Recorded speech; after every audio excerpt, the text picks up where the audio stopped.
Hello, everybody. Welcome back to the Beilein to Victory podcast. This is episode 21, and we're going to start with a developing story involving NCAA players being paid.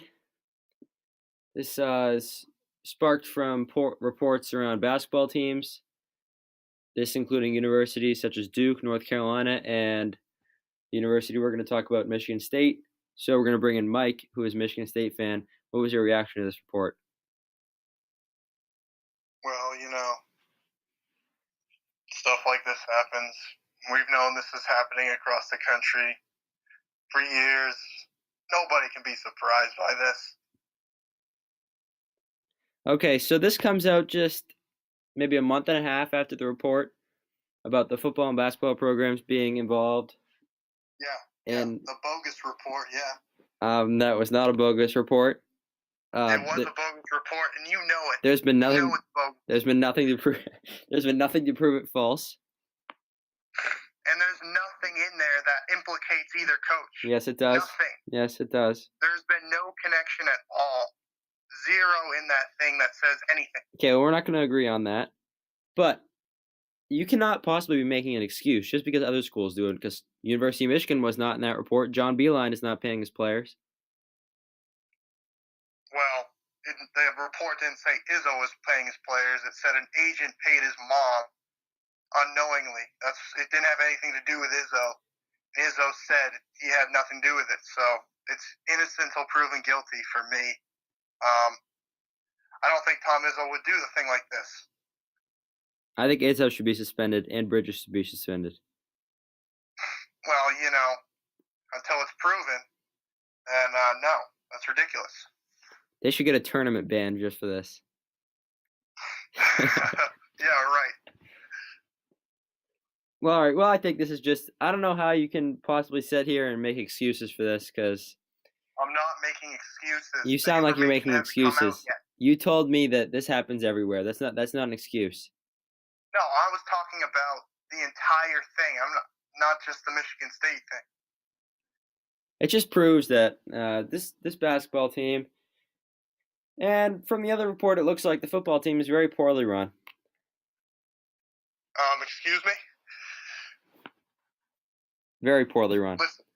Listen, don't you dare talk crap about Mark D'Antonio. I'll send this straight to him. You know that. Yeah. I got sources. Yeah. All right. All right. Well, thank you. It'll be plastered all over the wall. Yeah. All right. Yeah. It motivates him. Yes, motivation. All right. Thanks, Mike, for joining us. Yeah. Okay. All right. So we're gonna get right into it. One thing I do want to touch on, I didn't include this in the presentation, but the Michigan football team announced today that Tim Drevno, the offensive coordinator, has stepped down, and I thought that was, I was very happy about that. Obviously, our offense is basically a high school offense. We're paying him way too much money, but that was a good thing. Just wanted to touch on that real quick. Good thing. We need new leadership offensively. Okay, so other than that, today we're going to just go over the game against Penn State, recap that, and we will preview the game against Maryland. All right, so this one here against Penn State, this is one I predicted the other night. I said they were going to win. I thought the most intriguing thing in this game was the bench. Well, guys like Simpson and Rockmon, they give you very solid minutes. They played very, very well.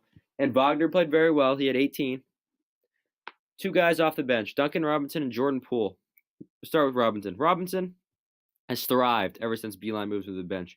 A genius move from John Beilein to move Duncan Robinson to the bench. 19 points here against Penn State, the season high for him. And a phenomenal performance. And that he was the main reason they won that game. Also, Jordan Poole off the bench, really developing into a star. Another double-digit scoring output. And that big dunk and the confidence he showed with the way he stared down the camera. Oh my goodness, that was great. That was fantastic. So I'm on the Jordan Poole bandwagon at this point. I'm all in on him. He's a phenomenal player, and he's going to be a phenomenal player. And especially is going to be great for this team. Not only this year, but he's a freshman. He's going to be so good down the stretch. I mean, and then in the next few years, I think he's going to be a key component for this team in March. All right, so this one at Maryland. Other than the games against Purdue and Michigan State, this will be the toughest game of the year. Other than playing against those two teams, that Maryland is one of the toughest places to play in the country. They're going to be really, really loud. It's a hostile environment to play in, and Maryland is really, really trying to get into the tournament. They have to win this game. They have to do well in the Big Ten tournament. So you're going to see a motivated Maryland team, and I'd like to see a motivated Michigan team. But I'm not sure if this is just a trap game, because I mean they could lose a double bye if they lose, but is it really a big deal? Are they really worried about Nebraska in the tournament? I don't know.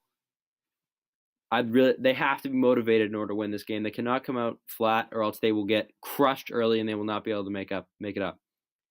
Maryland is a decent team, but the fact that their home crowd behind them makes them into a great team, and I firmly believe that.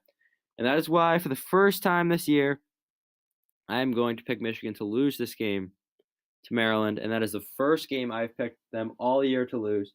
This is a very, very good team at home, and I think this game means much more to them than it does to us. And it's tough for me to say, but I really think that this one is not going to be the outcome we want. Now, looking ahead to next week, either way, I don't think they're going to lose to a team like Indiana in the first round if they lost this game. So they would probably end up playing Nebraska in the same spot, and I don't really think they're worried about them. There's really only 4 teams in the Big Ten that really have any shot at doing anything in March. So if we do get to that semifinal game, either way, it's going to be against Michigan State unless somehow they get upset. So that would be another rematch. I think we match up well with them, so that would be better than playing a Purdue team that early. Then we would either play Purdue or Ohio State if we were to beat them. But anyways, this team really, really needs to be motivated to win this game if they want to win. Well, that's going to do it. Thank you for watching. If you enjoyed, make sure to subscribe, and go Blue.